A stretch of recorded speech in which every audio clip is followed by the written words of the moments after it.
Hey, you guys. Ugh, I swear. I try.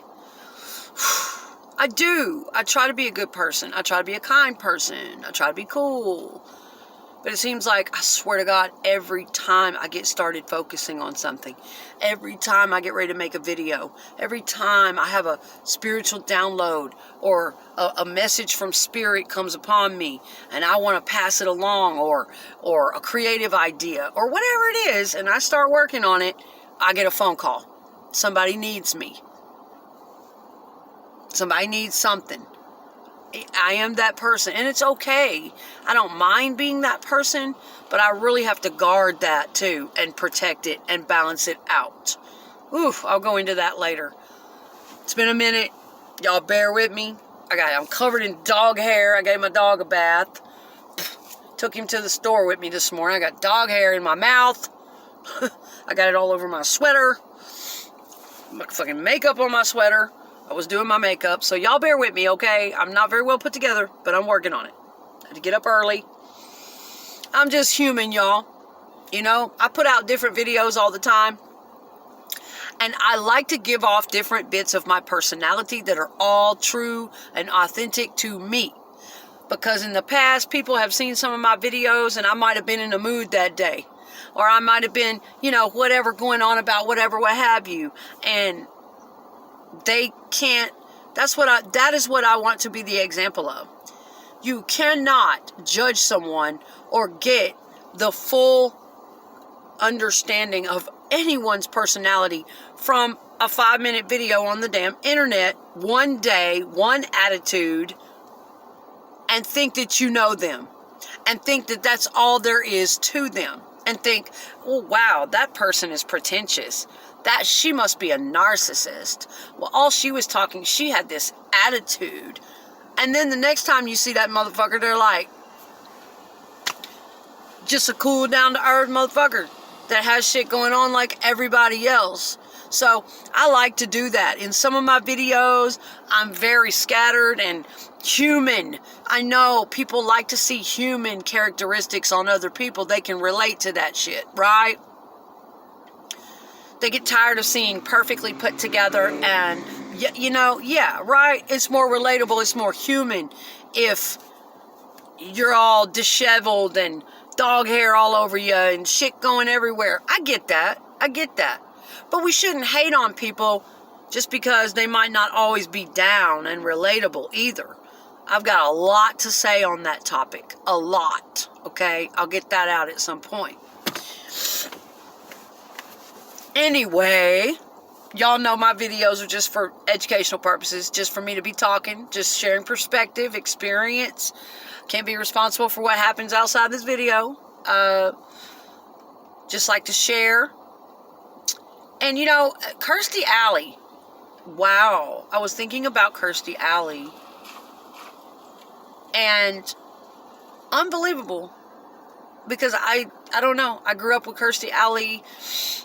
And when I think of Kirstie, I think of her in those 80s movies, funny 80s movies with like John Larroquette, Madhouse, was it, or House Guest,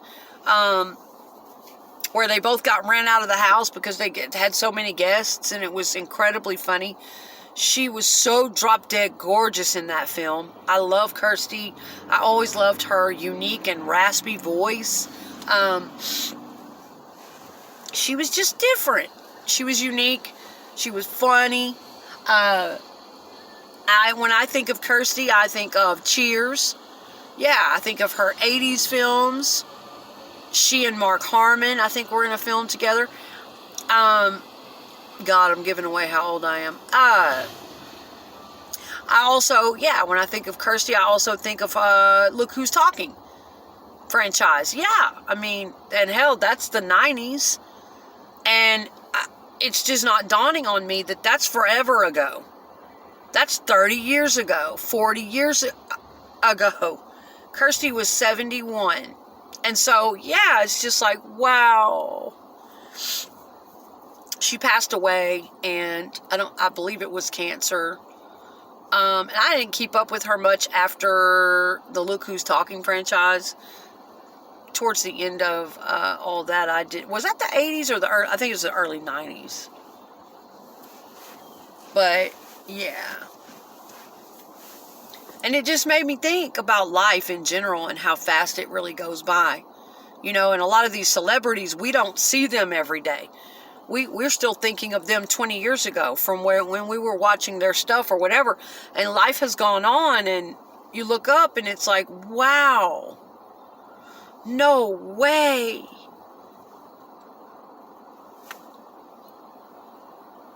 And that also makes me think of my dead celebrity dreams. I haven't made any videos about that yet. That started happening to me back in 2007 or 2008 was my first dead celebrity dream, where I believe it was Anna Nicole Smith was my first one. And they would, after that first one, they kept coming.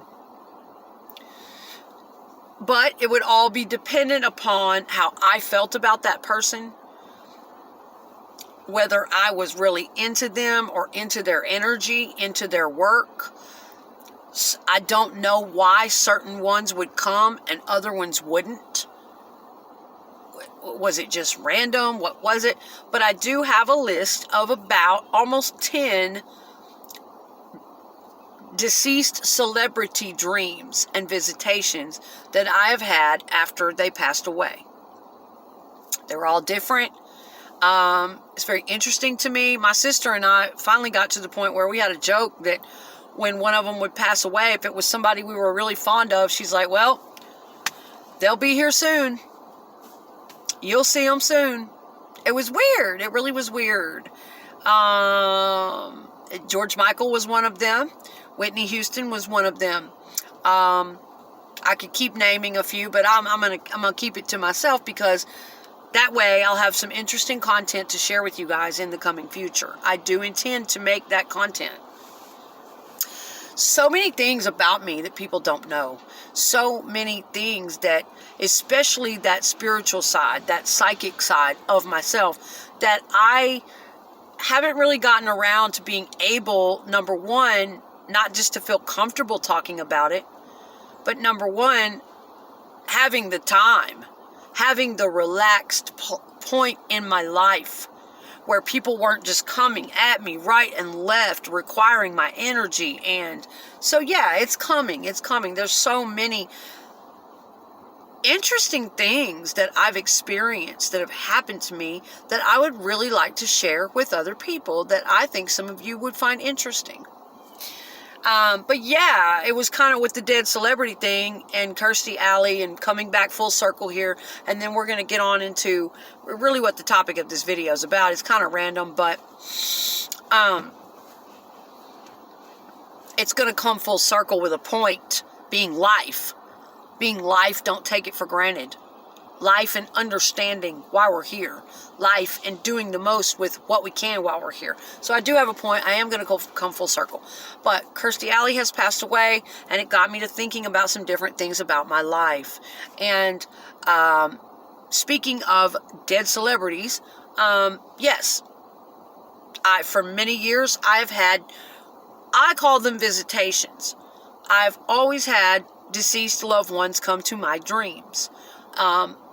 And some of them come many times. Some of them only come once. And I can always tell it's different than a regular dream. I always call them visitations. If they show up in my sleep in any way, shape, or form after they have passed away, it is a visitation. Call it flaky, call it what you want.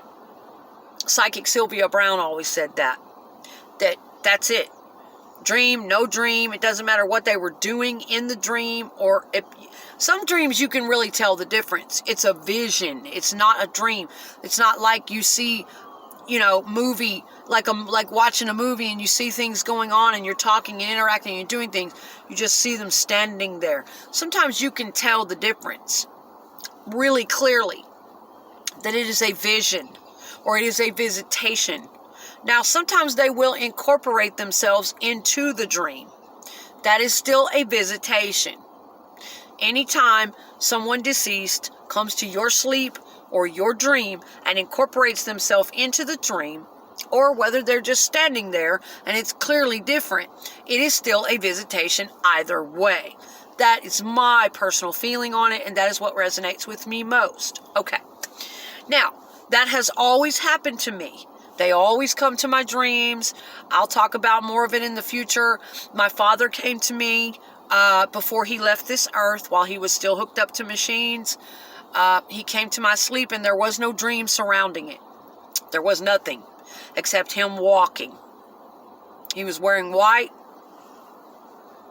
He looked a little younger, and he was just walking. He wasn't smiling, he wasn't talking, he was just walking. And I thought, Jesus, well, why is this happening? Dad's fine. He's gonna be okay. I know what this means. Why is he here? You know, had been in the hospital for 11 days. I was hoping he was going to pull through. He had been very sick. He had been on dialysis. He was on machines. But I was not, I was thinking he was going to pull through and everything was going to be okay. And this was a couple nights before he passed away. I was like, man, I need to get on back up there to the hospital. Dad's fine. Why am I having this vision of him in my sleep? What is this? Why did he come to me like that? And the classic white, wearing white. How many stories have you heard? How many people say that? They came to me wearing white. Well, he did. Before he left this earth, all the way, he was already going. I believe the spirit starts getting the hell out of here. It's not even really in that body anymore when somebody's that sick and they're gonna die. And they're on all this. I think their spirit is going ahead and making last minute connections before they completely split out of body all the way and detach from that physical shell. And yes, my father came to me 2 nights before he completely physically left that shell of this earth and went on. And he came to me for a whole year after that in my sleep. But it was quite a weird experience. He was wearing white. He didn't say anything, but, and I got back to the hospital, and yeah, it was, I don't even think it was 2 days. I think it was later that evening, they began telling me, he's not going to make it. You're going to, you guys are going to have to talk about this, and it's probably best to go ahead and take him off the machines. He was getting ready to go, and I thought, wow, he came to me to let me know. You guys, it is real, okay? Even if they don't say anything, these are not fucking coincidences. I feel shit like that all the time. I just don't talk about it as publicly. I see shit like that all the time. I perceive things like that all the time. I just don't talk about it as much, okay? So, anyway, celebrities, for some reason, after it started with Anna Nicole Smith, that was around age 30 for me. There were some very synchronistic order of events that happened when I was right around the age 30. I was having my first spiritual awakening at that time. I was coming out of a lot of my narcissistic tendencies of my youth and how I grew up and how I was programmed, and I was becoming more spiritual, studying more, reading more, coming more into my empathy more and more, and less it's about me all the fucking time. I don't care. I do what I want. I take what I want. I'll just have that. What did my ex used to say? I'll just have that. Regardless of who it hurts. Right. Well, that's a young people thing. Young people in general can be quite immature and narcissistic. So anyway, around age 30, a lot of things were coming full circle, and I felt it. I was going through a major growth spurt, realizations, and really just looking at my life going, you know what? I don't like this. I don't like who I fucking am. I don't like how I act. I don't like how I treat other people. I've been doing some things I'm not proud of, and that's when I stopped a lot of actions I didn't like. I started to self-examine and say, this is going to change, that's going to change. I'm going to shut this shit down. I don't care how y'all knew me to be in the past. I'm a whole new bitch. Absolutely not. And you can change and evolve like that. So whatever I might have done back then, and you're looking at me like, well, you messed with so-and-so boyfriend, and you did this, and blah, blah, blah, or you cheated, or you lied, or you stole, or you flirted, or you made this much. Whatever the fuck that was happening before that, you absolutely can change. And I did. I was one of those people. Okay? Now, I know a lot of folks are used to people not changing and growing, and motherfuckers are acting the same way at 50 years old that they acted at 20, and they're thinking the same way. I know a lot of people can't fathom that type of jumping up there and becoming literally a different person, ascending the dimensions of consciousness, becoming aware of yourself. Wow, I'm aware of myself. I know middle-aged people that are walking around that don't know shit about any of that. Just so oblivious and unaware of themselves and their impact on everybody else. Yeah. But around 30, that's about 16 years. So that was when my first dead celebrity dream happened. Anna Nicole. There were 2 or 3 dreams surrounding her. And, it kept going from there. They kept coming. Kind of like the movie Ghost. Now, here's my deal. I take what I can get. Ever since I've been a child, I've had some form of ESP. I think everyone is gifted like that. I think all human beings have gifts beyond the 5 senses. I think we are all gifted and talented in different ways. But I don't think everybody uses it. I don't think everybody's aware of it. I don't think everybody taps into it and really listens to it, pays attention, looks for it. No, they tune it out. They're ashamed. They're scared. That's bullshit. Or they're so detached from themselves, they've been running from themselves for so long that they can't tune into any of that shit. Okay. I think everybody's on different levels with it. And I've never been one of those gifted people that could literally see into other realms, or, like some of the psychic mediums can literally see spirits. They can see apparitions. They can see people appearing. There's the clairs, the clairvoyance, clairsentience, clairaudience. It's just extrasensory perception.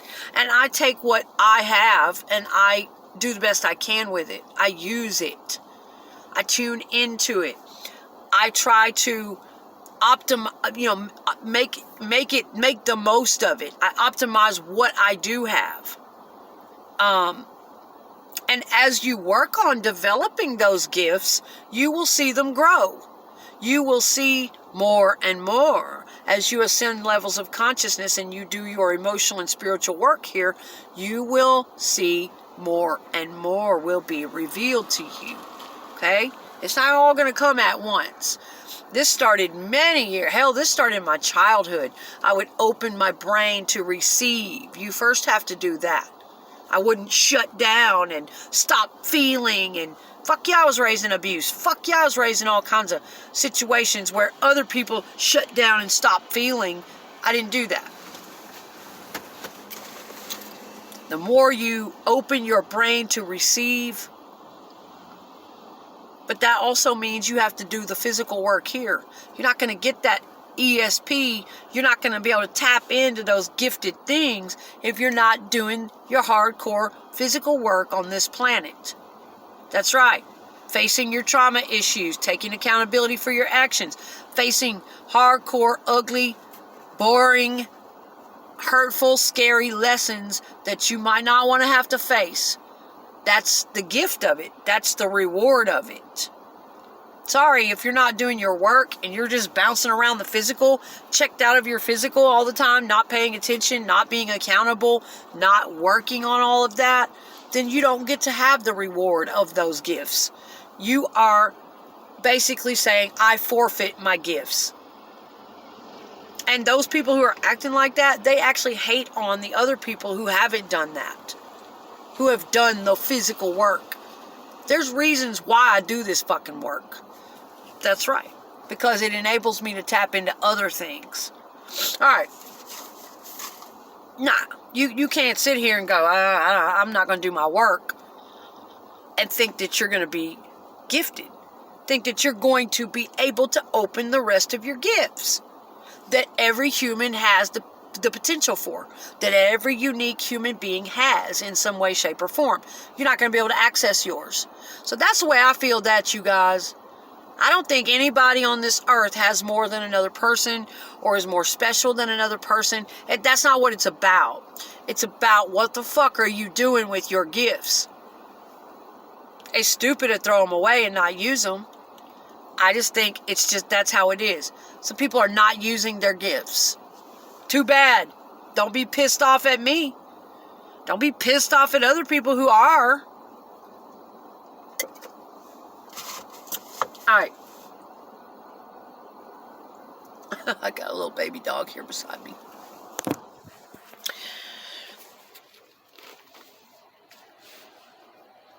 What you doing, Hattie? Hey! What you doing, boy, Bobo? Yo, boo-boo. He just sits there waiting on me to get done. Yeah, baby.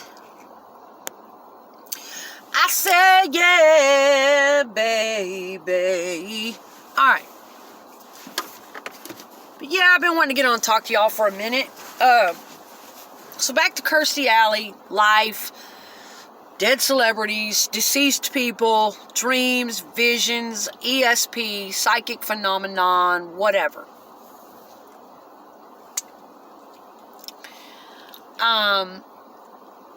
It's kind of like in that movie Ghost for me, though. It's like once they found out, I think it's really like that. What else could explain it?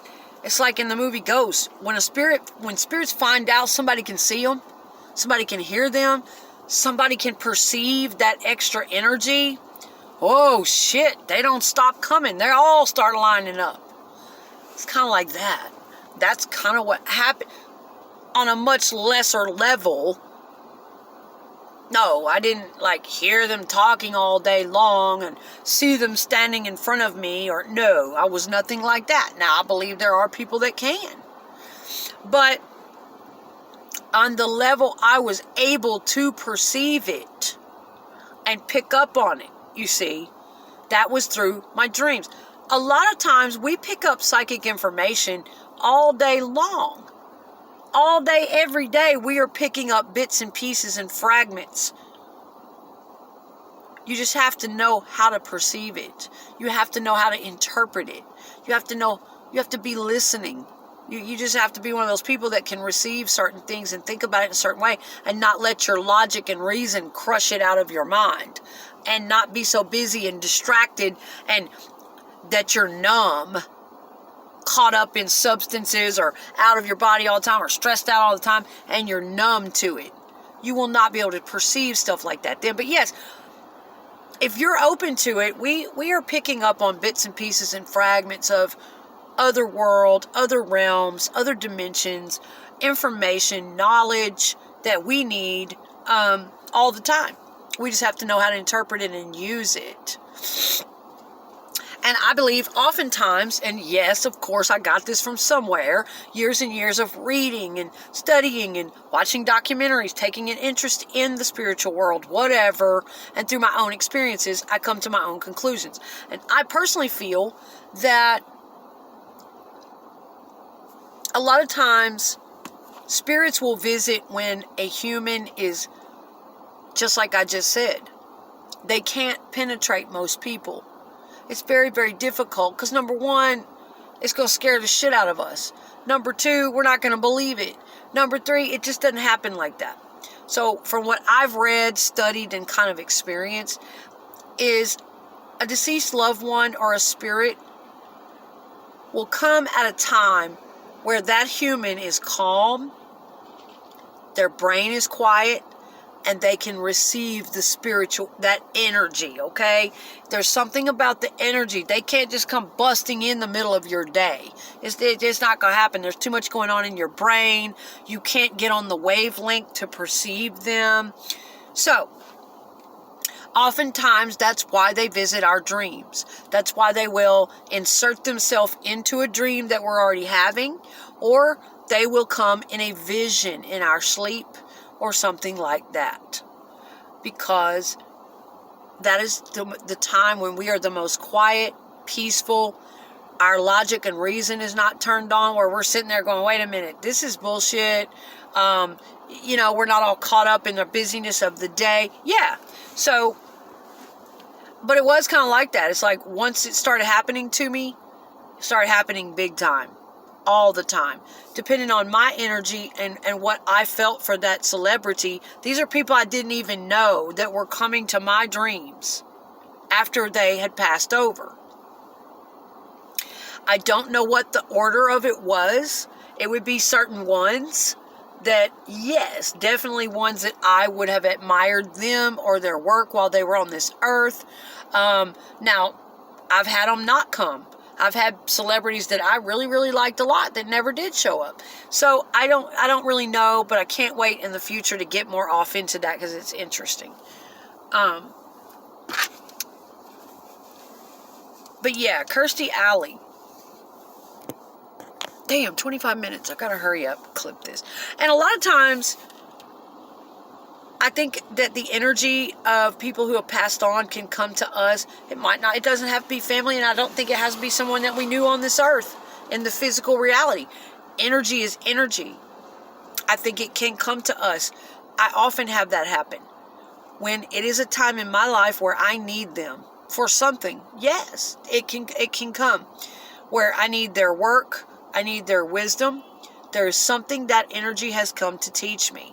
Absolutely. I think that way a whole lot. When certain things come into my life, people I had never heard of before, and now I'm learning about their life story or what happened to them, and there's something that part of their energy has connected to me for, because I need to learn something, or it's going to give me something valuable I can use. Absolutely, I believe that.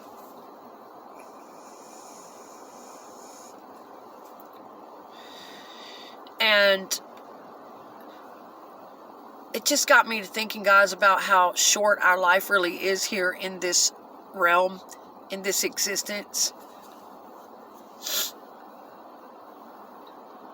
And I've been through so much in the last few months. It's like, I don't want this video to get much longer, but it's so hard to even put to words. It's almost like, especially in the last 3 or 4 months, y'all, I kind of had to back off for a while of even my content, because it was almost like the universe was having its way with me. Everything I loved, everything I wanted to go a certain way, it was all being ripped out from under me. I was being plunged into the void, plunged into darkness, basically disappointed at every fucking turn, lost everything that I wanted to go a certain way. Everything was taken from me. And it put me on a whole new timeline. That's how it works. And you have to know this stuff in order to get through it and not want to off yourself or feel too sorry for yourself or not be able to see the light coming. You have to know these things. You have to kind of process it and be able to see. And I knew, but I went kicking and screaming the whole way. You're still going to cry. You're still going to grieve. You're still human. That's what a lot of people don't get. Well, if you're so okay with it and you know what's up, then why are you crying? Why are you bitching about it? Why are you mad? Why are you, I'm human. That's why. And I'm living, a lot of times I am living in different dimensions at once, having to exist like that. And yes, I've gotten to a point where I fully understand what that means. It's about different levels of consciousness, okay? It's not about, and a lot of times, yes, we might be on one level of consciousness and adjusting to what we see on that level of consciousness, how we feel, how we think, but we might have to step off over here, and living on this earth is tough to navigate. We might have to break out some of our motherfucking third dimensional energy, lower vibrational energy on a motherfucker again. That's right. That's how it goes. So it's not what these fucking people are thinking, these toxic ass people. You're just fake. You act this way and then that way. And no, it's not that at all. It's that to exist with multiple levels of consciousness, to survive here on this earth, you can't always use your higher frequency when interacting with people here on this earth. You get what I'm saying? There might be different vibrations and different people on different dimensions of consciousness than you're on, and a lot of times that will clash, and you have to pull out things and energies and deal with certain things on different levels. Absolutely. So it's not, to me, it's not what people think. And wow, that's what happened to me. I really got caught in something where it just took everything away from me so that I could come back full circle and get back on it and have all of that knowledge with me when I get back up. It hurt. It was hell. But that's what happens, guys. And you have to look for your guides to get you through it. Wherever you can get the messages and the assurance, when you are down in a hole like that, where everything you loved has been taken from you, you've lost your home, you've lost your partner, it's unfucking fair, people are out to get you, people are taking your good kindness, everything you hoped and dreamed and tried for. It's almost like a fucking spiritual attack on some of us, okay? When that happens to you, you have to look outside and find the truth. You have to find the guides, the message, the knowledge to get you through that this is actually taking you somewhere. That you must go through this darkness first. And it may not materialize right like you want it to. Well, I want to have this perfect little house here, and I want to have this perfect setup there, and it's going to be just right, and I want it to be just like this, and this is how I want to do it.